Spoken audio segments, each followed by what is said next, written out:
Buenas noches, Montaraces. Otra sesión más, otra vez aquí. Esta vez os presentamos a Matteo Simonetti, profesor de Historia y de Filosofía, y doctor en Historia de la Filosofía. Ensayista, periodista y además músico. Quizás luego habrá que preguntarle qué música toca. Ha enseñado en todos los No lo grados de las creo. ha enseñado en todos los grados de las escuelas italianas, desde el jardín de infancia hasta los másteres universitarios. Tiene doctorado en Historia de la Filosofía de la Universidad de Salamanca.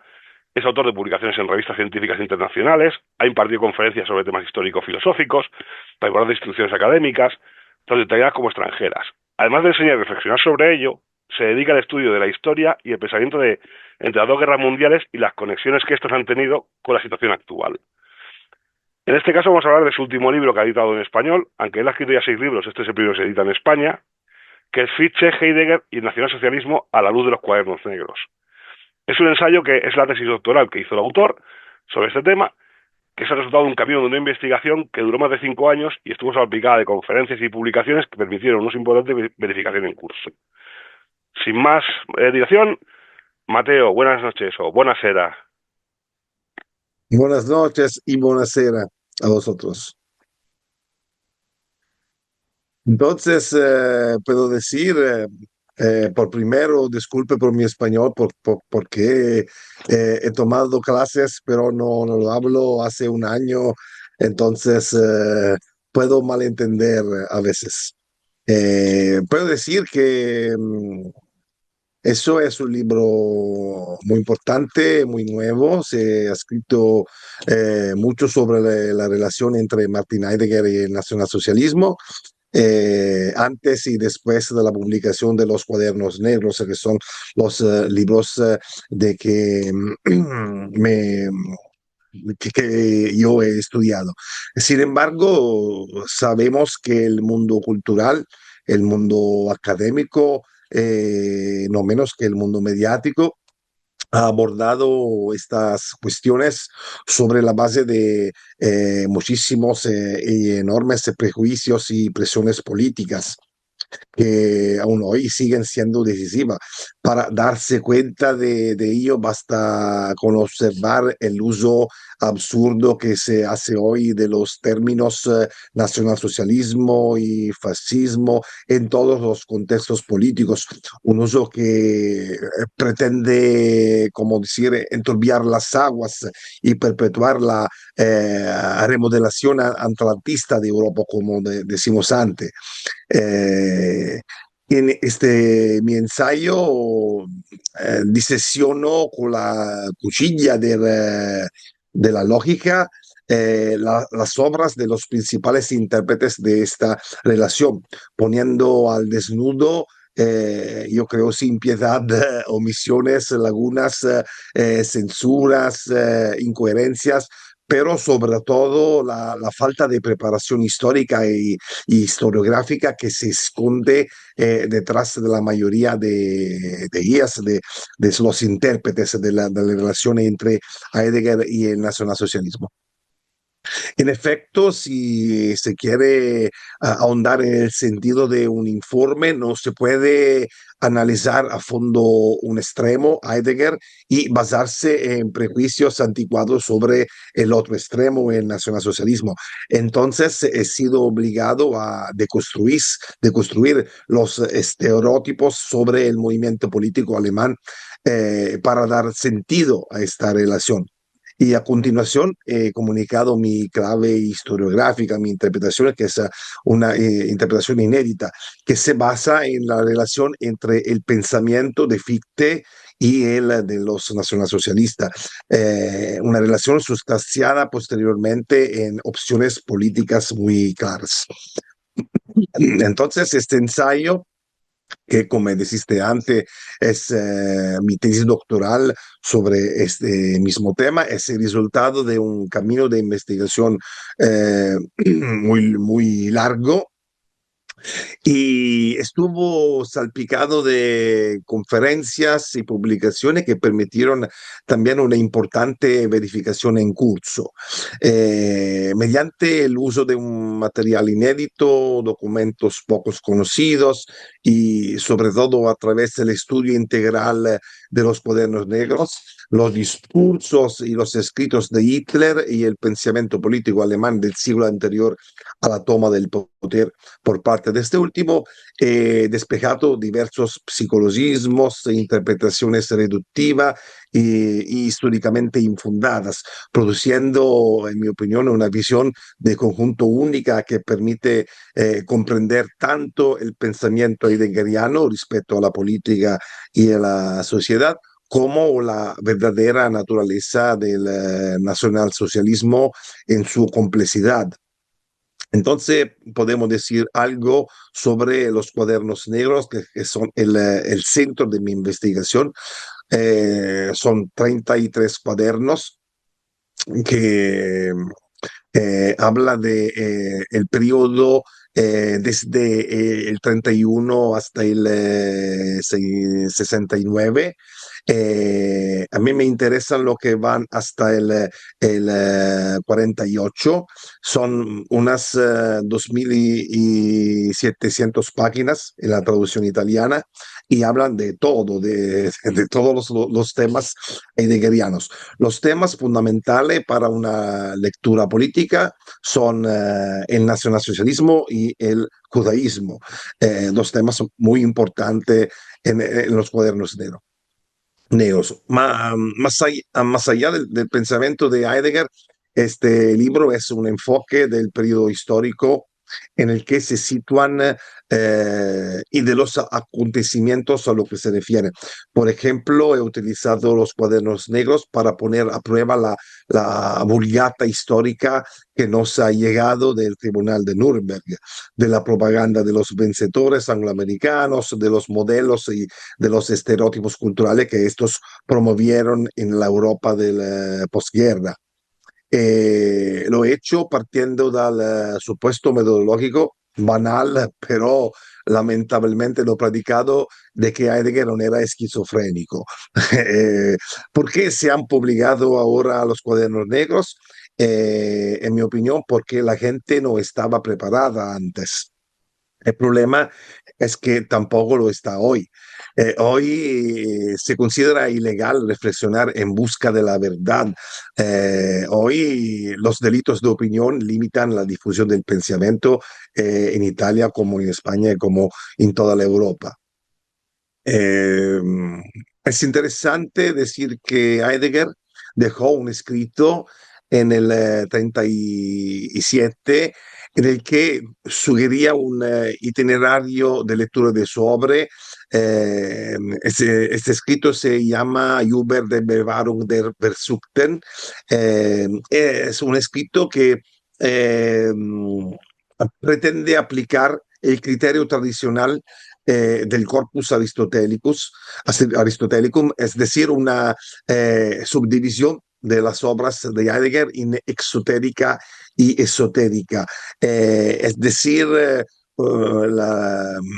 la exotérica dirigida a un público, eh, eh, la esotérica dirigidas a aquellos que estaban preparados para comprender su contenido. Entonces, los Spartshefte, los cuadernos negros, son muy importantes porque Heidegger, el mismo Heidegger dice que se debería publicarlos muy tardes, después de su muerte, cuando la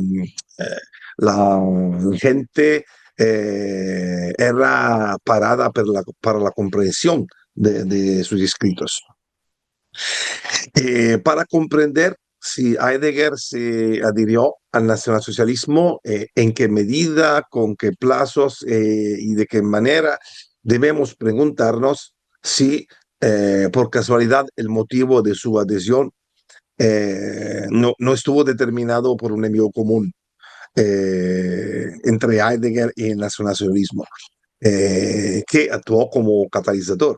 La respuesta, en mi opinión, es afirmativa y este enemigo, como veremos, es la modernidad. Una modernidad entendida como la victoria del liberalismo burgués de matriz anglosajona, como el dominio de la cantidad sobre la calidad, del cálculo sobre el heroísmo, de la moral sobre la estética, del nihilismo sobre el encanto y la creación de valores y la poesía, del progresismo optimista contra la perennidad de la tradición, del cosmopolitismo sobre el campo y la pequeña ciudad, del bolchevismo masificador. Podríamos seguir mucho más, pero ya se ha entendido que se trata de un recorrido político filosófico que une todo el pensamiento alemán desde Fichte, podemos decir desde Lutero, pero en el siglo pasado, desde Fichte en adelante, pasando por Marx, Nietzsche, Sombart, Niekisch, Müller van der Broek, Spengler y muchos otros. Entonces, el problema es entender che la de Heidegger non è una adhesión acrítica, pero es una adhesión muy crítica, en el sentido que el primero tema de los cuadernos negros es la crítica al nacionalsocialismo. Lo que Heidegger critica del nacionalsocialismo es el colosalismo, el racismo biológico, porque en su opinión el racismo biológico de condición se convierte en objetivo, la falta de reflexión, la oposición al bolchevismo a través del cristianismo y la falta de distanciamiento del cristianismo, la burguesización y sobre todo el abrazo a la técnica mediante la masificación. Y después hay el tema muy importante del antisemitismo de Heidegger. La, la más importante estudiosa italiana que se llama Donatella Di Cesare,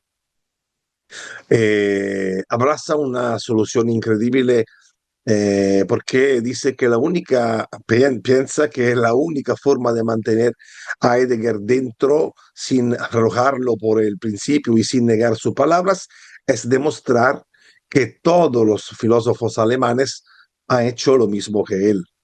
Entonces hay muchísimas páginas en la obra de la Di Cesare que cuentan cómo desde Lutero a través de Kant y Fichte y Schelling y Hegel y Nietzsche y muchísimos otros pensadores hay la misma posición sobre el judaísmo, sobre la idea de nación, etcétera, etcétera.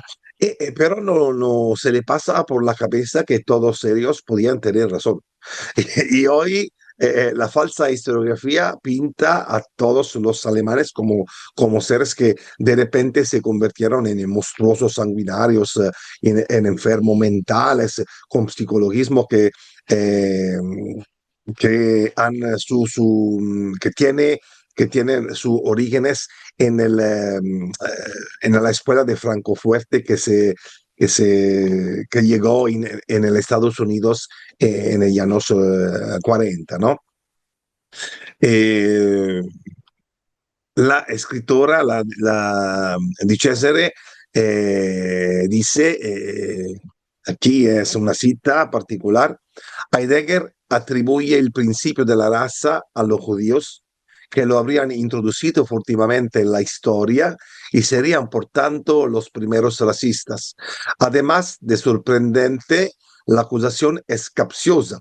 Por un lado, los judíos vivirían según el principio de la raza y por otro serían los responsables de la desracialización de los pueblos. ¿Cómo es posible, dice la Di Cesare, En mi opinión es muy eh, posible, es fácil comprenderlo porque puede ser que un pueblo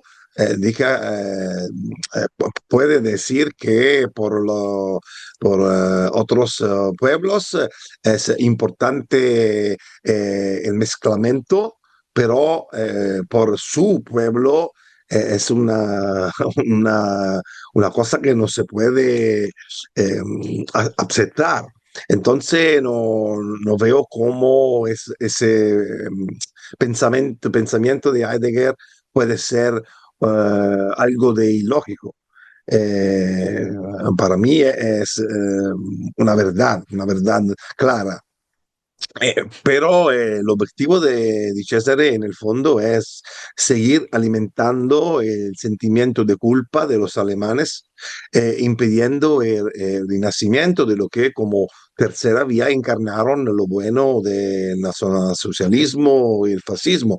Es decir, impedir el despertar de una conciencia nacional que no significa nacionalista, una defensa de las fronteras geográficas que no significa ser colonialistas, agresivo, la defensa de la propia cultura y tradición que no significa aislacionismo y sobre todo el estudio desencantado de la historia de aquellos años dramáticos.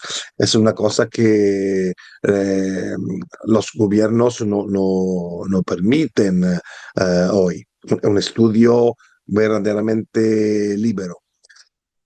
Y después de la di Cesare hay otros pensadores que han interpretado el pensamiento de Heidegger en manera ilógica o, como decir, historiográficamente poco profundizada.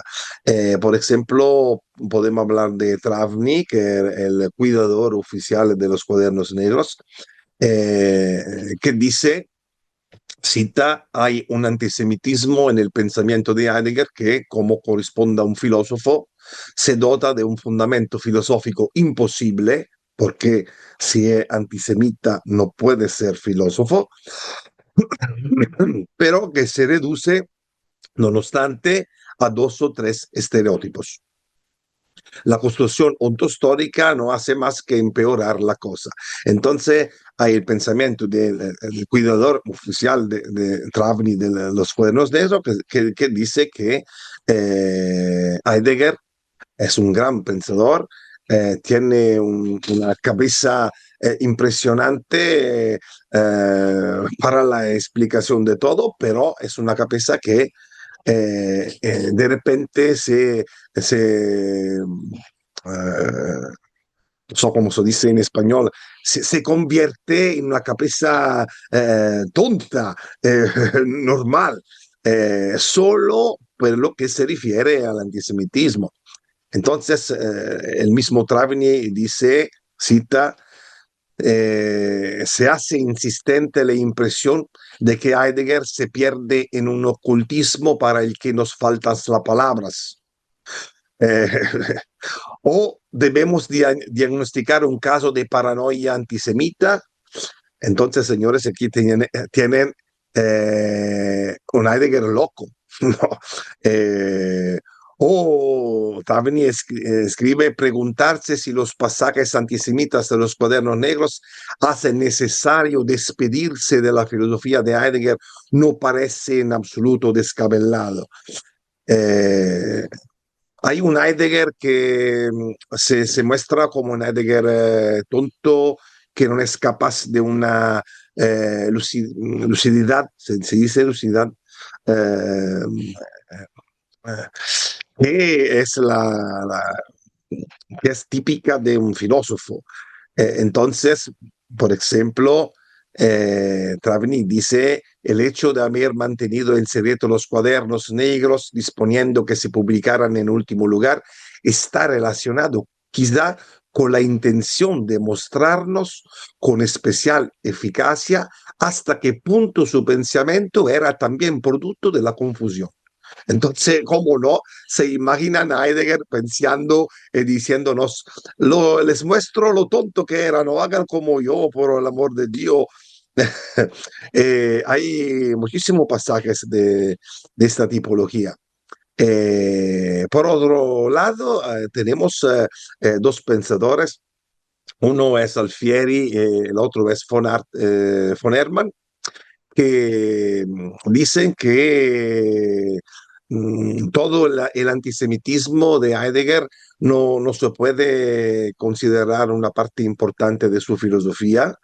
Dicen que la crítica a los judíos sigue los pasos de la que Heidegger hace a la modernidad, aunque esta última incluye a los judíos como pueblo protagonista, no puede definirse antisemita porque es demasiado general.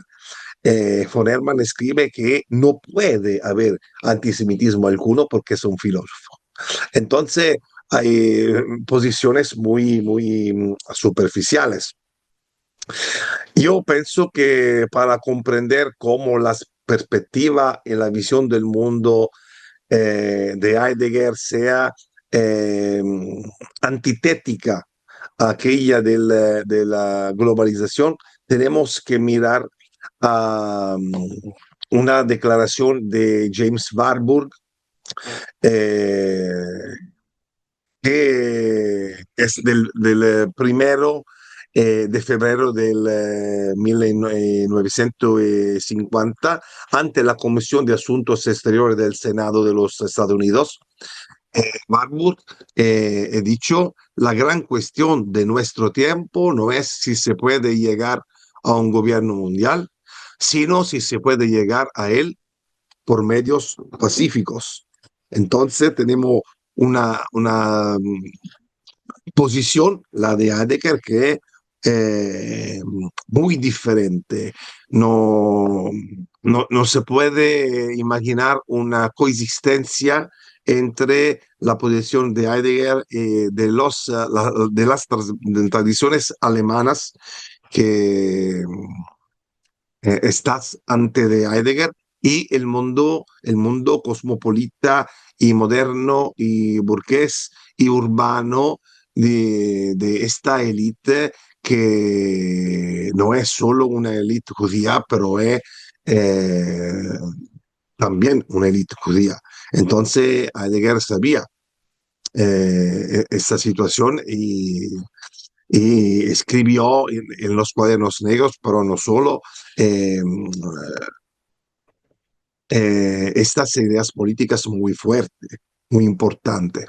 En mi ensayo hablo también de cómo las posiciones políticas de Heidegger se encuentran no solo en los cuadernos negros, pero también en Ser y Tiempo, que es la obra principal de Heidegger, del 1927, eh, eh, y también en los discursos políticos de los años 30, que son muy importantes. Yo creo que en Ser y Tiempo eh, tenemos muchísimos contenidos políticos.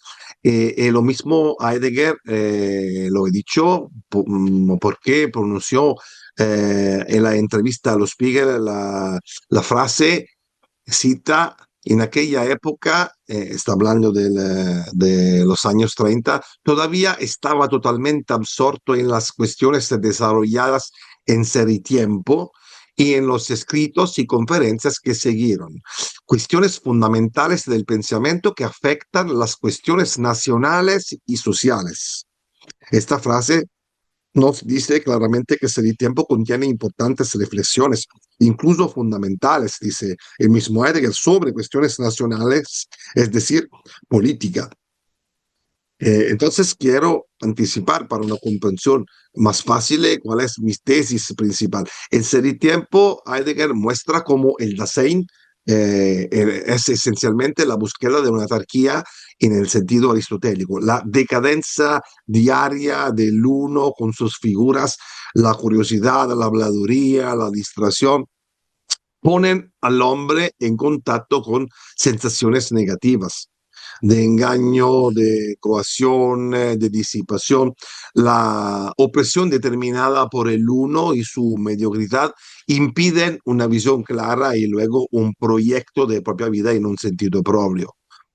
Entonces la libertad de mirada que se alcanza después de la develación no es una arbitrariedad absoluta a la manera anglosajona, en el sentido de libertad de, sino el reconocimiento de la propia historicidad y la asunción de un destino, que sin embargo debe ser elegido. Bueno, este marco se aplica no solo al individuo, como se piensa Heidegger ha hecho en serie tiempo, sino también y sobre todo a la comunidad, que de la misma manera tiene como objetivo lograr la autarquía, a la comprensión y aceptación de su Geschicht, el destino como pueblo histórico, a través de una cita modificación existencial del sí mismo, del uno mismo. Nos referimos a un pueblo, el pueblo alemán, que durante unos 10 años había estado viviendo en total heterodirección, en la explotación de los demás y en la humillación. Hablamos sobre todo de Versailles y de las consecuencias de Versailles. Esta concepción es el fundamento de la visión política del filósofo y de su adhesión al nacionalsocialismo. Entonces es una adhesión crítica. Ya hemos visto los puntos de la crítica de Heidegger, pero tenemos que mirar también a las motivaciones eh, que Heidegger tiene en la adhesión al nacionalsocialismo. Esta motivación se refiere a la situación histórica de los años 30. La inflación, el comunismo que tenía una revolución muy violenta en la Alemania de aquellos años. El pensamiento que no era posible ser alemanes en la República de Weimar, porque la República de Weimar era una sociedad totalmente differente dalla historicidad alemana. Incluso Thomas Mann, entre muchos, solo muy poco tiempo antes, se señaló esta imposibilidad de ser culturalmente y políticamente alemanes en la Alemania de Weimar. Y también Heidegger pensaba así. Debemos interrogarnos sobre el sentido filosófico de la decisión de la afiliación y de la asunción del cargo como rector de Heidegger. Es una situación de crisis política en Alemania, cultural y económica total, que Heidegger el 3 de mayo del 33 decidió unirse al Partido Nacional Socialista y afiliarse. Al día siguiente envió una carta a su hermano Fritz explicando que tal adhesión era tomada en la convicción, cita, en la convicción de que es un paso necesario para llevar al movimiento saneamiento y clarificación. Son dos palabras muy importantes. En alemán los términos son Läuterung y Klärung. Son términos que expresan una adhesión no exenta de disidencia y de crítica, porque Läuterung y Klärung se refiere a un proceso de purificación de los metales. Entonces se necesita una purificación. Eh, hay algo de no puro, algo de impuro. Entonces, ¿cuál es la impuridad que Heidegger ve en el nacionalsocialismo? Como decíamos antes, el perículo de la técnica, de la ciencia, que también hoy podemos ver como muy importante la cuestión del COVID-19, la cuestión de la Agenda 2030, son temas muy importantes hoy que dicen cómo si la ciencia y la técnica no tienen un fundamento, una raíz filosófica importante, toman todo el poder y toda la centralidad de la política contemporánea. Entonces, esos términos, Leuterung y Klärung, expresan una adhesión crítica. Y hay también la idea en Heidegger que Heidegger mismo eh, quería ser la guía intelectual del nacionalismo. Quería ser Hitler mismo. Entonces, pensaba que su adhesión era una cosa que era obligada, era muy importante en aquel momento. Pero impuras, el nacionalismo era impuro con respecto a qué?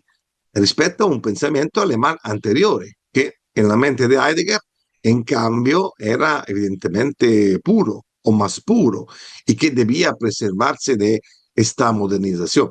Tal pensamiento es el que va desde Fichte, Nietzsche, atravesando todo el romanticismo alemán, del que el nacionalsocialismo es filiación directa, como lo demuestra también el mismo George Mosse. La última cosa que quiero decir en esa presentación de mi ensayo es la centralidad de la cara de Fichte. Fichte es un filósofo alemán que en el año 1800 publicó un ensayo que se llama El Estado Comercial Cerrado. Yo he analizado en profundidad este ensayo. He visto que toda la política del Partido Nacional Socialista y también todos los puntos del manifiesto del Partido Nacional Socialista son aplicaciones de lo que Fichte escribe en este ensayo en el año 1800. Desde todos los puntos de vista, de mirada, tenemos las mismas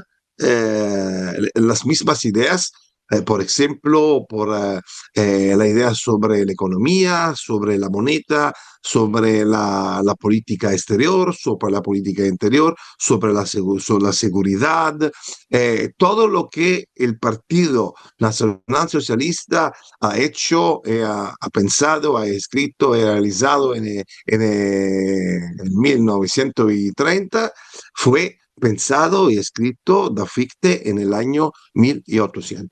Y también el mismo Franco Cardini, que es un historiador importante en Italia, dice en la sua introducción a ese mi ensayo que se publicó en España el año pasado, dice que esto es el tema fundamental de mi ensayo, la novedad más importante, la novedad que se debe subrayar porque la relación entre esta obra de Fichte y el pensamiento nacionalsocialista se dice extravagante en español, no sé. eh, eh, es una novedad desde el punto de vista académico también. Eh, yo creo que puede ser una introducción bastante completa de mi ópera, de mi obra. Es una obra de 400 páginas, muy poderosa, muy también con 500, no, 500 citas y notas, entonces se puede profundizar lo que yo escribo y digo si uno quiere. Con citas, con profundización autónomas del lector. Gracias, Mateo, por presentarlo. Voy a empezar ahí al trapo. Y primero voy a preguntarte una cosa muy interesante, que más lo comentas en el libro. Claro que es algo muy habitual de la Alemania, sobre todo ya por los hijos, sobre todo por los nietos.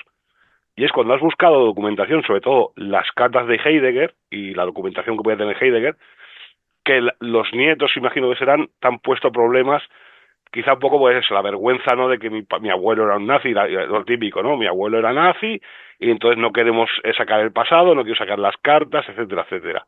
Te has encontrado ese problema, ¿verdad? Al escribir la tesis. No fue un grande problema porque yo fui investigador al archivo Heidegger de Meskirk. Entonces he podido estudiar y ver todos los libros de la biblioteca personal de Heidegger y también todos los ensayos sobre esos temas. Eh, y he colaborado también con el profesor Alfred Denker, que es el director del archivo Heidegger y también del archivo Heidegger de Sevilla y también del Centro Europeo para los estudios heideggerianos. Entonces, he colaborado con muchísimos estudiosos y ensayistas. eh, Fue una experiencia muy importante. He encontrado algunos problemas cuando he intentado de recibir las letras, ¿cómo se dice en español? Las La cartas, lettere, las cartas. las cartas eh, entre Heidegger y el hermano Fritz, porque Von que es el cuidador de las obras de Heidegger, no ha publicado todas las cartas, pero yo he probado a preguntar una, de poder ver todas las caras, pero non fue posible. E la misma cosa con las cartas entre Heidegger y la mujer, Elfriede, porque a la misma manera tenemos pocas cartas de Elfriede y de Heidegger.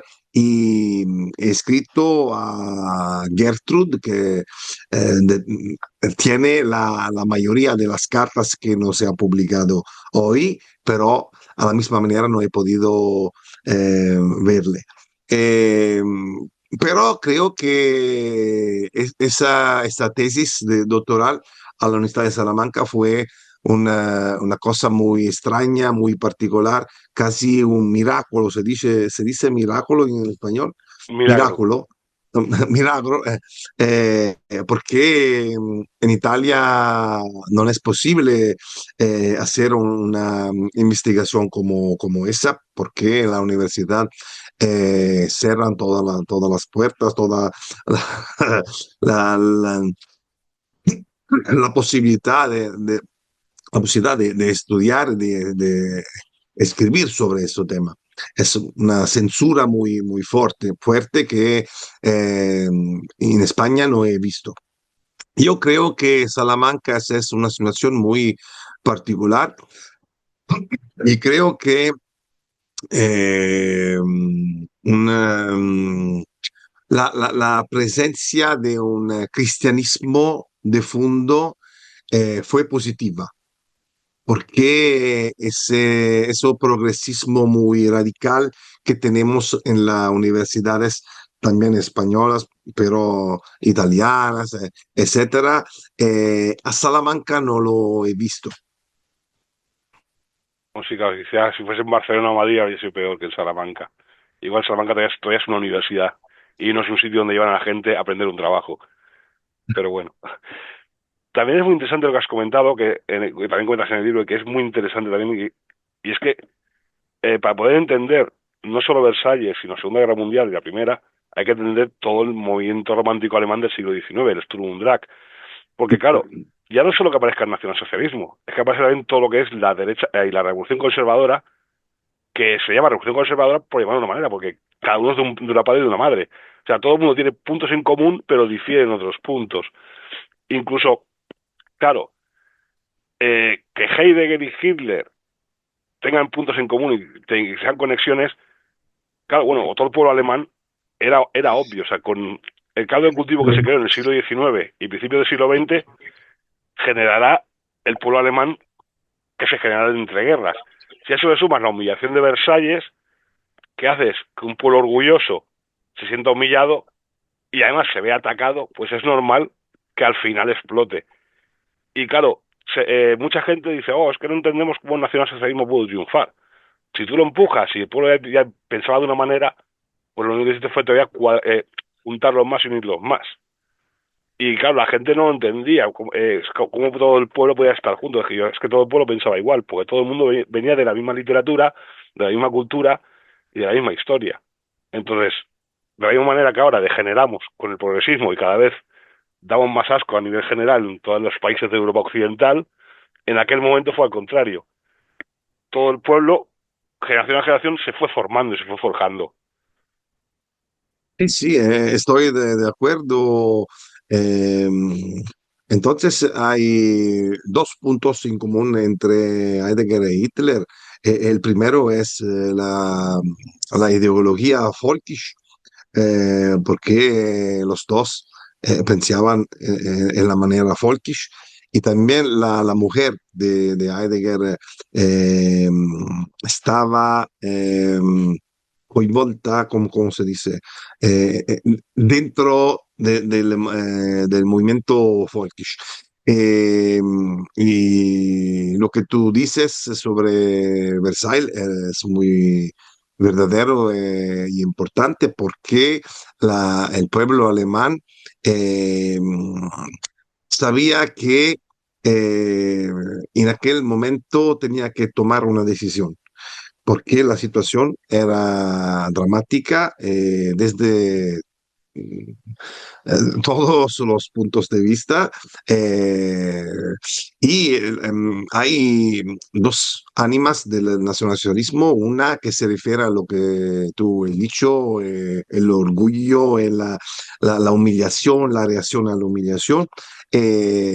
Por otro lado, también la necesidad de resolver problemas prácticos de la sociedad alemana. Entonces, el nacionalismo fue el resultado de ambos los puntos, aquello más práctico y aquello más ideológico.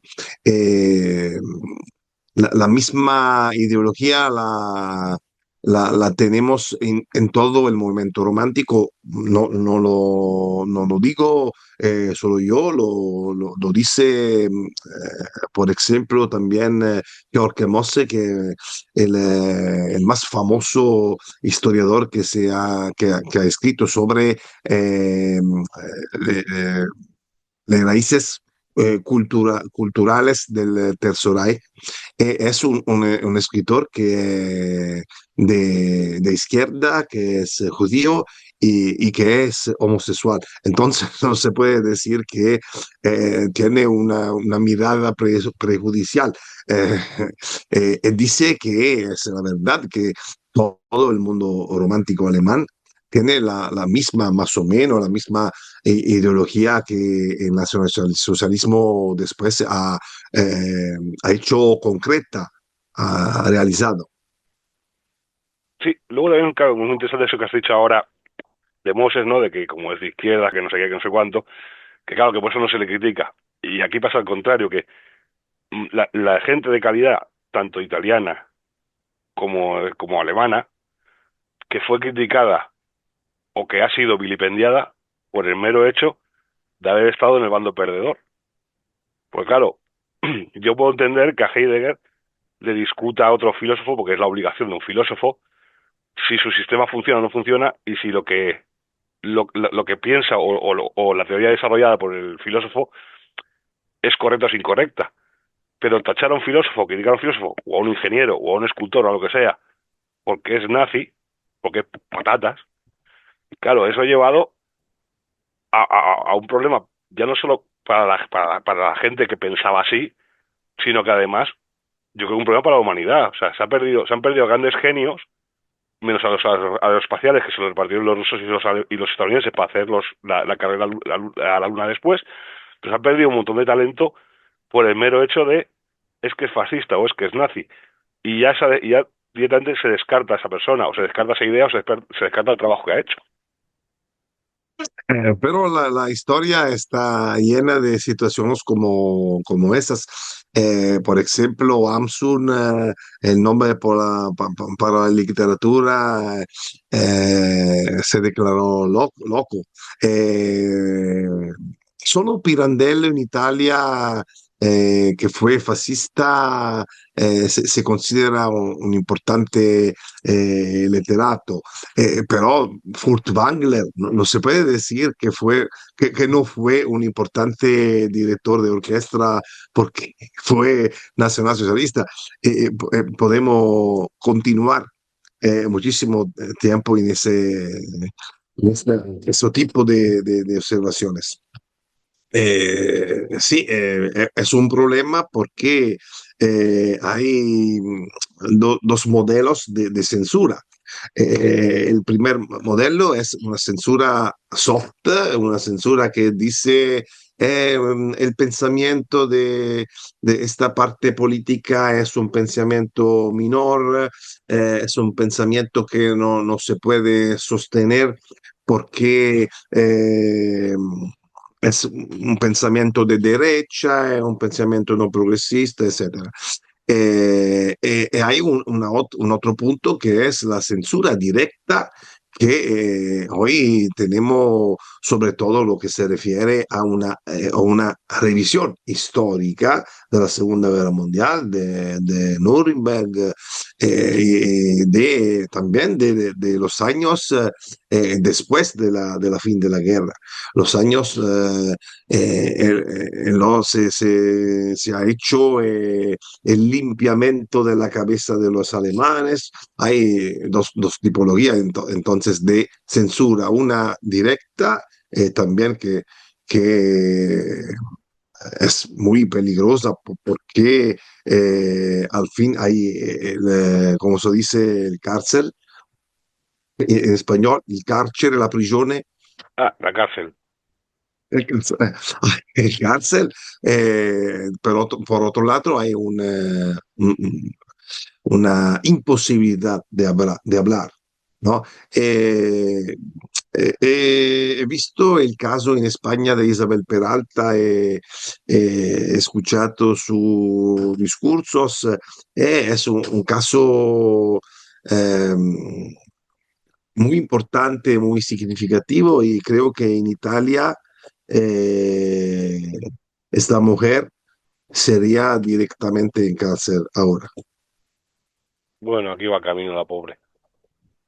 Sí, Mateo, quisiera centrarme ahora un momento en España y en concreto a raíz de la publicación de Ser y Tiempo de Heidegger, hubo una polémica con el enfrentamiento que opuso Ortega y Gasset, que en aquel momento era la referencia o una de las referencias en España.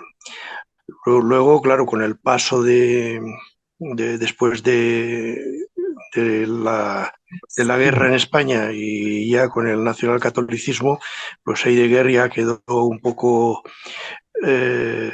apartado oficialmente. Pero quisiera comentarte un poco si tú puedes conocer este enfrentamiento ideológico, quiero decir, intelectual que hubo en aquel momento. Y luego me permito el hacer un comentario de otros filósofos, como por ejemplo en lo que hemos estado hablando de los años 30, como puede ser Sorel, que pasó de defender un marxismo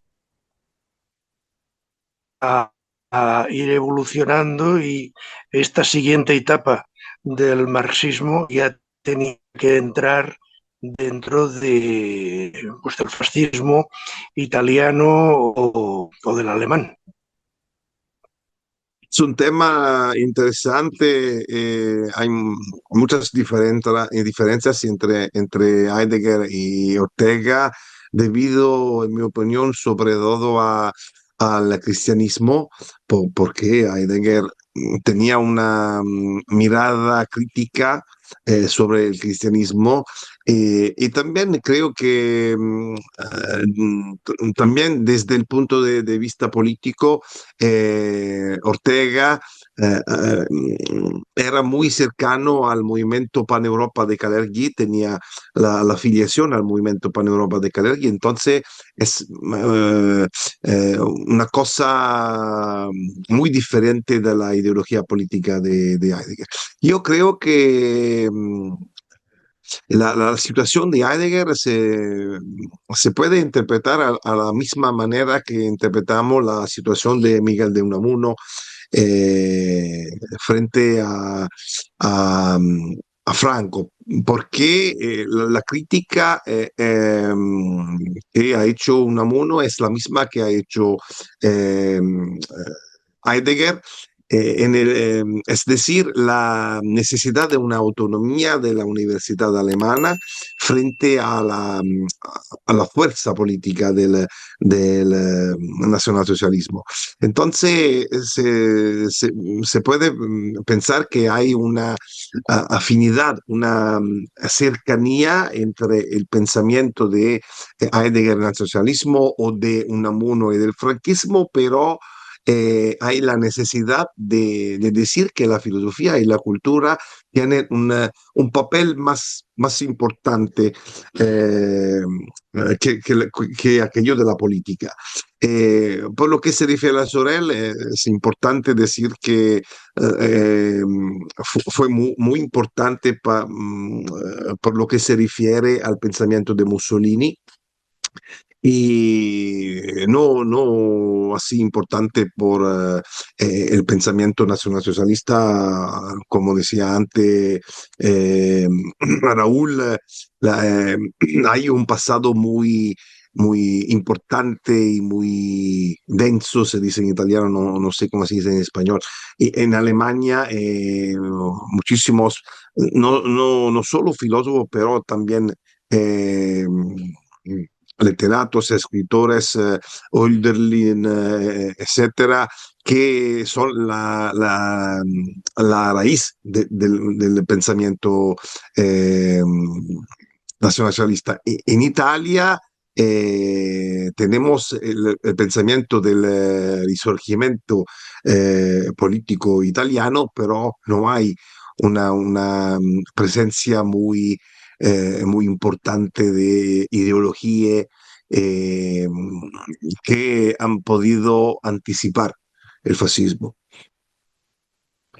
Bueno, es que de hecho el fascismo incluso se reflejaba más en el Imperio Romano que en el Resurgimiento, o sea, eso hay que decir aquello.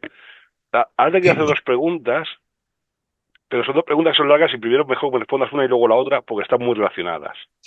O una más que una pregunta, primero quizás una reflexión, que es que tú comentas en el libro que claro, que el problema que tiene Heidegger con el nacionalsocialismo en sí es que considera que el nacionalsocialismo está ya dentro de la modernidad, ya es materialista y es un hijo bastardo del liberalismo, no es tradición. Y claro, aquí en España eso lo conocemos muy bien, no sé en otros países, pero en España sí, porque en España en el siglo XIX, por ejemplo, tuvimos el carlismo, que el carlismo opina lo mismo de estos sistemas políticos. Claro, ellos son tradicionalistas de patria, Dios y rey, y justo en ese orden, o Dios, patria y rey. Entonces, claro, en ese aspecto Heidegger, claro, es el más espiritual y dice, claro, somos materialistas y no es un movimiento espiritualista. Claro, dice, la burguesía o el capitalismo, eso es el libre mercado, es el cálculo, es la explotación del trabajador. Pero es que el paraíso comunista no es más que otra planificación y otra explotación del trabajador bajo otras premisas. Entonces, quizás esa es la primera reflexión y luego ya entraría la otra. Sí, entonces se puede decir que Heidegger quería un nacionalsocialismo más radical. Es extraño decir así, porque es un radicalismo que eso no se refiere evidentemente a las cuestiones de la guerra, de la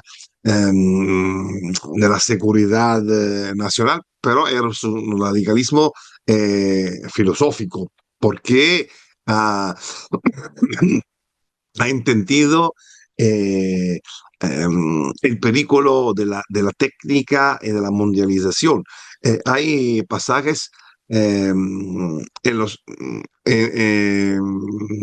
Fichte que se refiere precisamente a la mundialización. En el año 1800, Fichte habla de mundialización.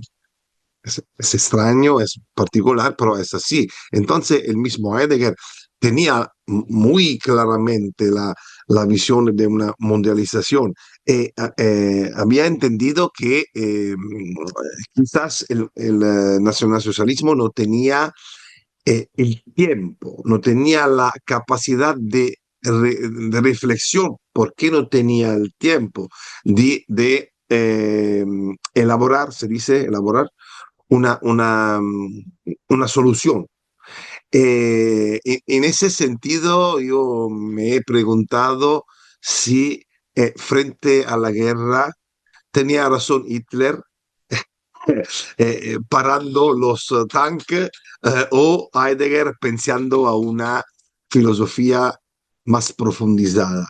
Es una pregunta que no tiene una respuesta debido a la guerra.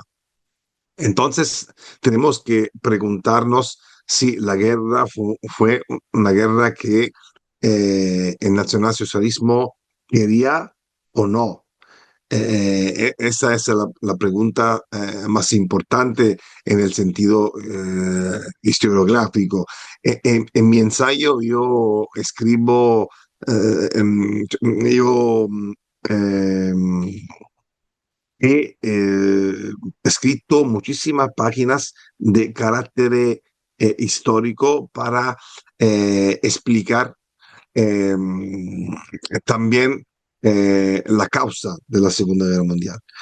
Y no solo para la cuestión de la Polonia, también muchísimas declaraciones de pensadores judíos, escritores. También en el años 31, 32, muchísimos antes de inicio de la guerra. En esas declaraciones tenemos la voluntad de destruir la, la Alemania nacionalsocialista por su carácter, sobre todo económico. Se refiere a la moneda, a los bancos. Por ejemplo, fue muy importante la decisión de utilizar los efectos MEFO, de utilizar el barato internacional, de nombrar dirigentes del partido a la cabeza los bancos y muchísimas otras decisiones político-económicas de Hitler que había tomado del pensamiento de Feder, sobre todo. Entonces, tenemos declaraciones eh, que pueden anticipar cómo la voluntad de guerra sea una voluntad contra la Alemania. Digo que todo el mundo recordamos aquella portada del periódico de Judea le declara la guerra a Alemania. Pero bueno. Y ahora llega la otra reflexión o pregunta también, que claro, que viene enlazada con la anterior y con esta que ha respondido, que claro, que es que no tenemos que olvidar que Heidegger es un pensador, es un filósofo. Y claro, en el campo de las ideas, tú puedes desarrollar más las ideas, pero luego hay que aplicarlas en la práctica. Entonces, yo creo que el nacionalsocialismo que hizo Hitler, con todos sus méritos y defectos, no es más que una aplicación práctica y pragmática a la política de esa ideología. Entonces, claro, hay que entender que una cosa es el campo de las ideas, de qué es lo que más te gustaría, y otra cosa es lo que luego realmente, con los medios físicos limitados que tiene la realidad, puedes aplicar. Y es lo que aplicó Hitler. Entonces, claro, a Heidegger le parecía poco y era más radical. Pero es que igual o el mundo no está preparado o Hitler no tiene las herramientas para poder llevar a cabo la idea original o pura. Eso pasa en el comunismo, pasa en el liberalismo, pasa en todos lados. La diferencia es una, es que en el comunismo, cuando alguien se dice, oye, mira que habéis liado aquí, dicen, no, no, es que el comunismo se ha aplicado mal. Cuando yo lo aplique se aplicará bien. Sí, Los liberales dicen, no, no, que esto no es liberalismo, esto es capitalismo de amiguetes. Al sí, sí. menos hay algunos que pensamos que lo que se hizo del 31 al 39 se hizo bien y nosotros no nos arrepentimos ni nos avergonzamos de lo que se hizo. Sí, sí, hay un historiador en Italia muy famoso que se llama Alessandro Barbero, es un divulgador muy importante que dice así, la diferencia entre el comunismo y el fascismo y el nacionalismo es aquella que tú deciste antes, es una mala aplicación del pensiero, del pensamiento marxista.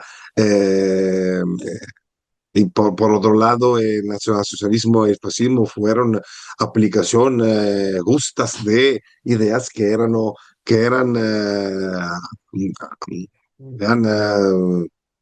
de vergüenza, no sé cómo se puede decir en español, malas ideas, ¿no?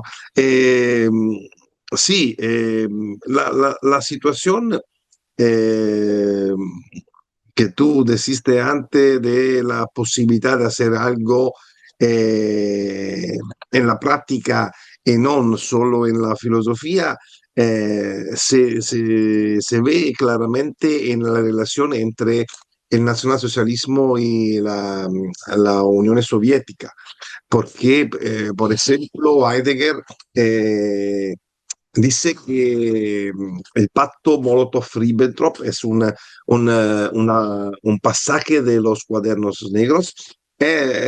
Fue un pacto muy, muy malo. Y cuando Hitler empezó el ataque contra la Rusia, Heidegger he dicho muy bien, porque non si poteva pensare a una situazione così ipocrita, no? Così extraña. Pero la relación entre el comunismo y el anticapitalismo, Heidegger la tiene muy clara, porque dice que son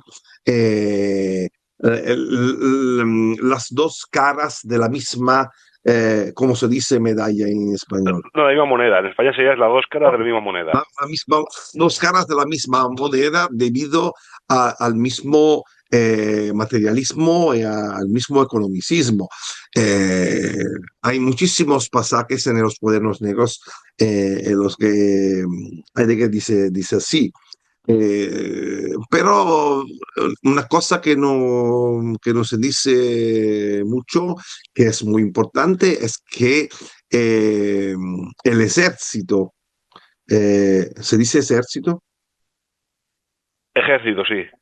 Ejército de la Rusia fue creado por el dinero y por la colaboración con el Estados Unidos de América.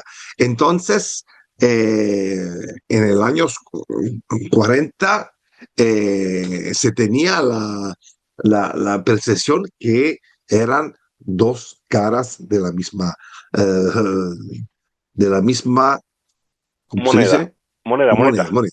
Moneda.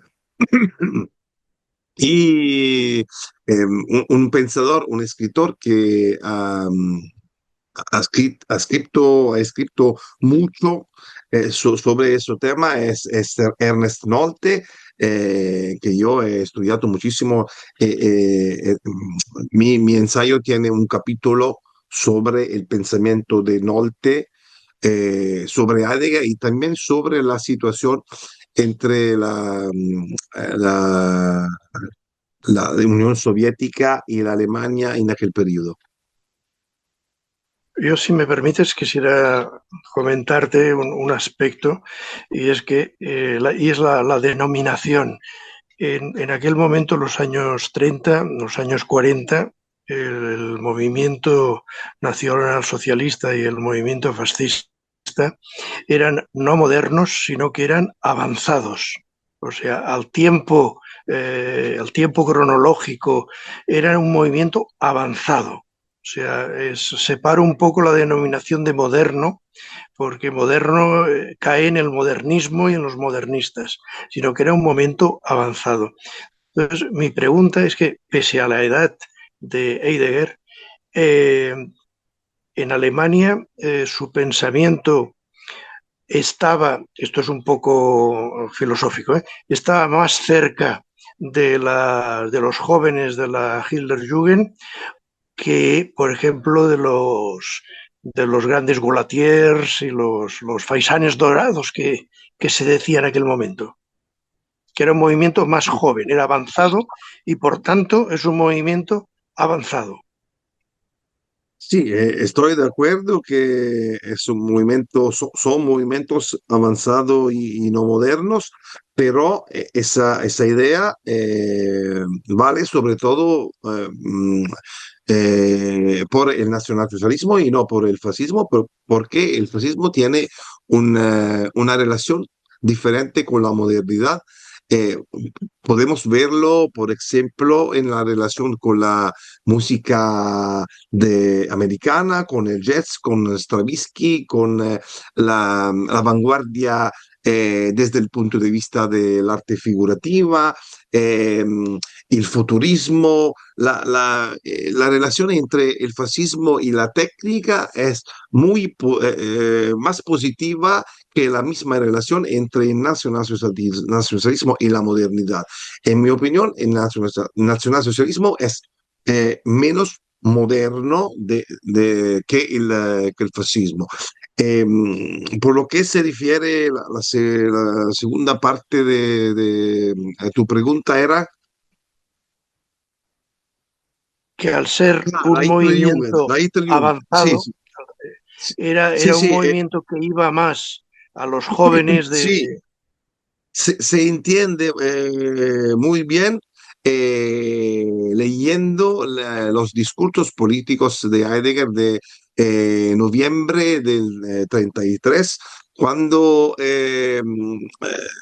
Heidegger se refiere a los jóvenes, sobre todo a la unión de los trabajadores y los estudiantes, porque es una situación que se encuentra también en los movimientos de jóvenes de la Alemania de los siglos antes, no solo el movimiento Volkisch, pero también el movimiento de Van der Vogel y otros movimientos que comparten las mismas ideas. Esa es realidad. Te quería comentar un punto que has puesto tú sobre la mesa, en el sentido del colosalismo, que Heidegger no era partidario del colosalismo o es del colosal, del colos, y no, o no sé si lo he entendido bien. No, no. Heidegger criticaba el colosalismo porque pensaba que el colosalismo era algo que estaba en conexión con la masa. Entonces, la preocupación del Partido Nacional Socialista de pensar a la masa en el pensamiento de Heidegger es una cosa muy negativa. No, también algo interesante que encuentro en tu libro, cuando hablas de los críticos a Heidegger, bueno, los críticos, no los críticos por sus ideas, sino por su ideología. Que hay algunos que dedicas una o dos páginas, pero me ha sorprendido que Adorno has dedicado 30 páginas para diseccionar a Adorno. Sí, sí, sí. Porque en mi opinión, Adorno es el prototipo, se dice prototipo de los críticos de Heidegger. hay una posición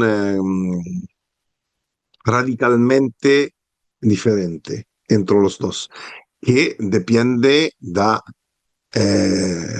tenemos que decirlo, da una situación étnica.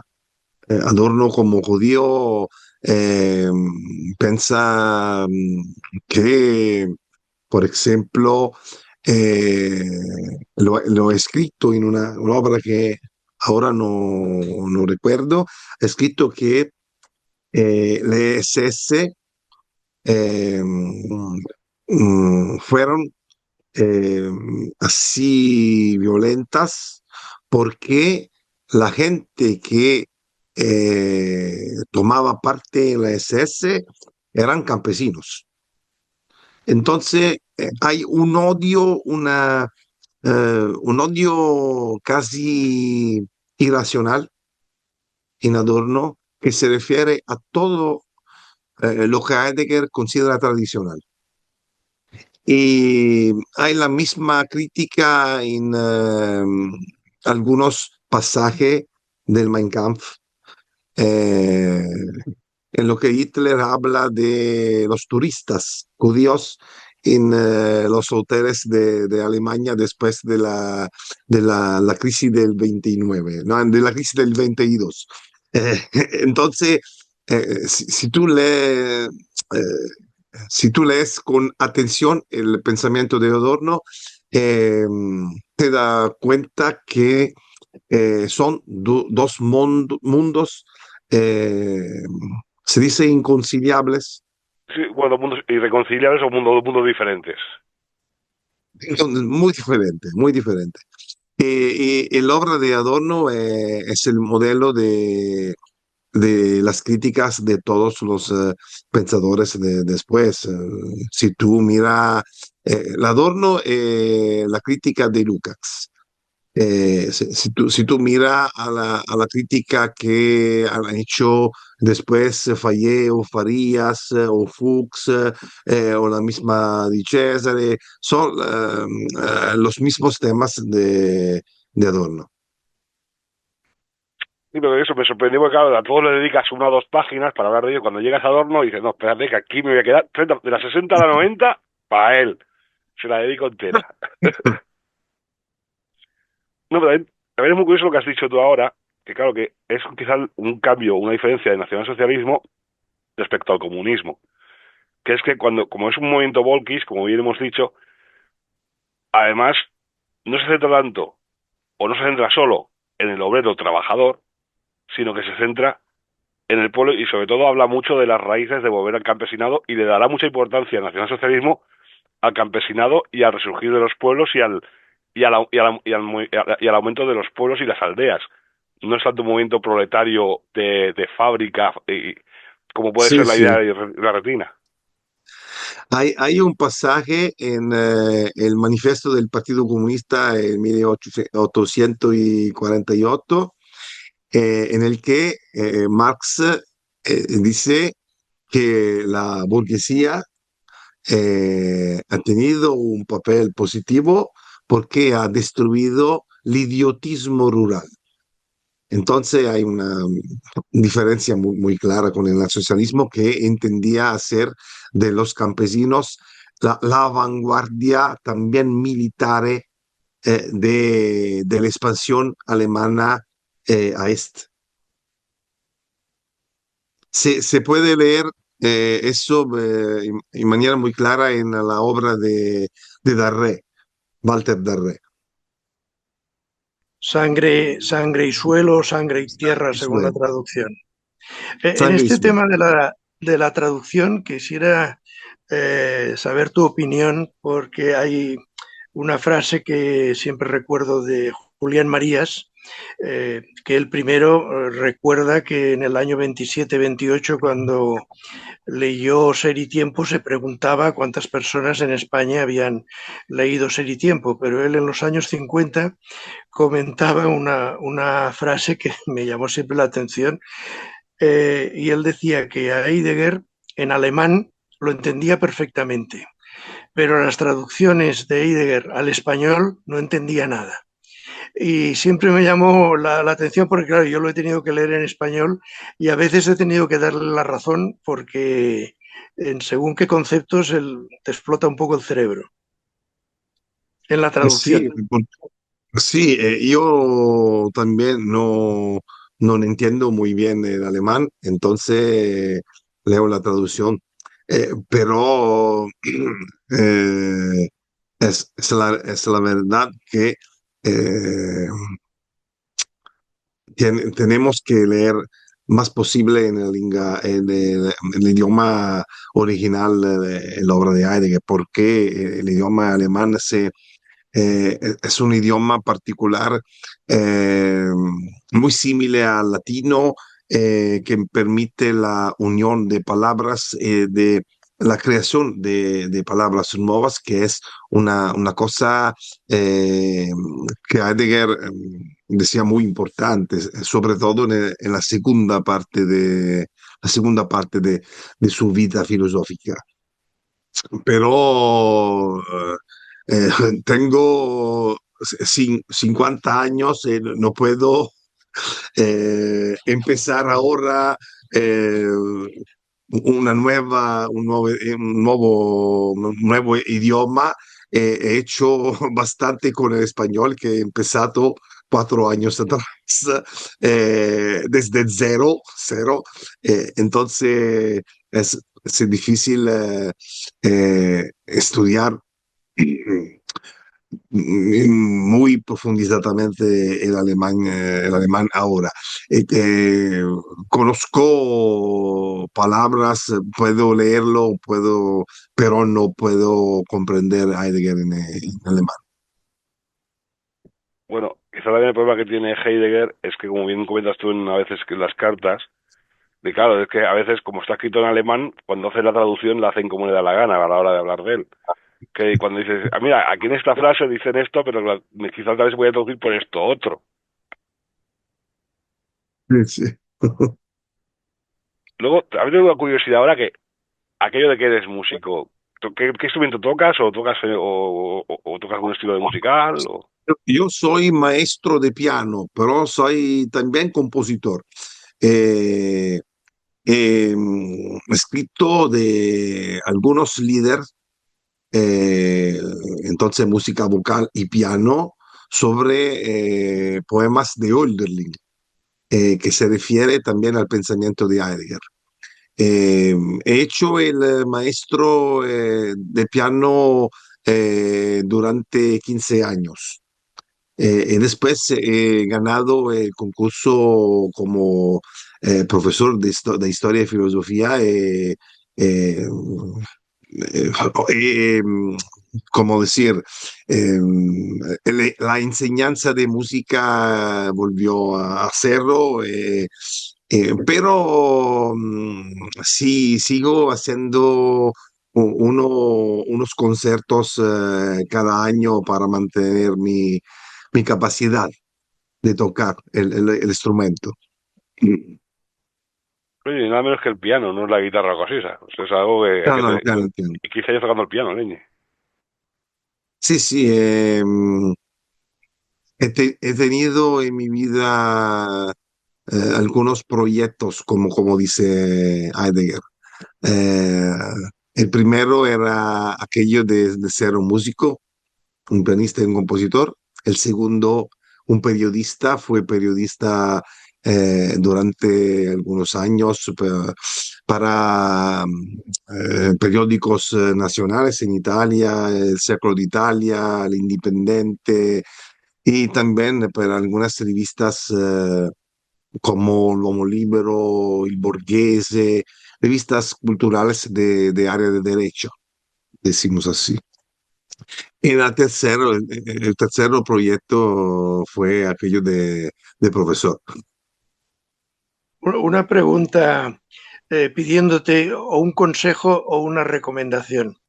En esta obra, en la cual, como bien has dicho, hay 450 páginas por un lado y notas a pie, y notas a pie, pues hay otras tantas. ¿Qué recomiendas? ¿Que se lea la obra sin leer las notas y luego vuelves a las notas, o cuál es la forma, según tú la has creado, correcta de leer tu libro? Creo que se puede leer la obra sin leer las notas, porque las notas no son dentro del texto, son a la fin de la página, y solo se puede leer las notas si se necesita de una profundización sobre, es decir, la situación política, histórica particular que, a la que se refiere un pasaje o una cita, pero se entiende claramente todo el discurso, toda la obra sin leer cada vez la nota. No hay problema. Pero se agradece que la nota está al pie de página, no está al final del libro, Sí, como otra vez sí, que al pie toca de ir para página. atrás. No, no, no. Se puede leer cuando uno quiere o se puede no leer. Se no lo necesita muchísimas notas o de carácter histórico.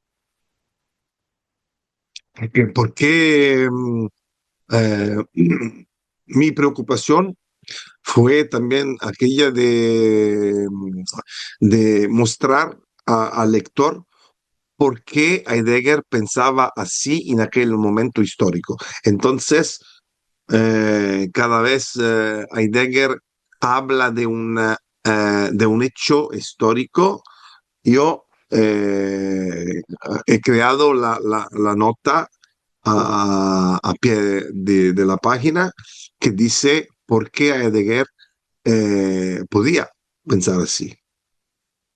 Lo hemos dejado un poco apartado, pero con respecto al otro, vamos a decir, protagonista de la obra de Fichte, relación con la filosofía española, ¿te consta que pudo tener en aquellos momentos de 1800? No, no, no creo que hay una relación, no la he vista con la filosofía española del periodo. Eh, no. También la interpretación de Fichte a hoy no, en España no he visto grande importancia Fichte. He visto que se ha publicado un ensayo del italiano Fusaro sobre Fichte, pero es muy diferente dalla mia interpretazione. Es interesante, pero Fusaro es un marxista, entonces ha una mirada muy diferente también sobre el estado cerrado de Fichte. Bueno, Montaraces, pues hoy hemos disfrutado de una gran velada aquí con Mateo Simonetti para presentar su libro que ha publicado con EAS, el último libro, aunque ha escrito varios. A ver si ahora Manuel Campos los edita, al menos, por ejemplo, el que ha escrito sobre, creo que fue el segundo libro, que es el de Kalergi, por ejemplo, pues Sí, en realidad, el libro sobre Kalergi es un libro que se publicó la primera vez en el 2015 y después la segunda edición en el 2017 y en junio se publicará la tercera edición ampliada con muchísimas páginas nuevas. Y creo que después del verano se publicará también en España. pues entonces ya es razón mía, le hemos dado trabajo a Manuel, pero ya Manuel ya lo coge él solo el trabajo. Pues Sí. Montaraces, apagamos la hoguera virtual, nos despedimos del autor, Mateo Simonetti, que ha estado aquí con nosotros, ha sido un rato muy agradable, y ya sabéis, leed sobre Heidegger y que no se engañen los adornos y compañía. Gracias. Buenas tardes a todos.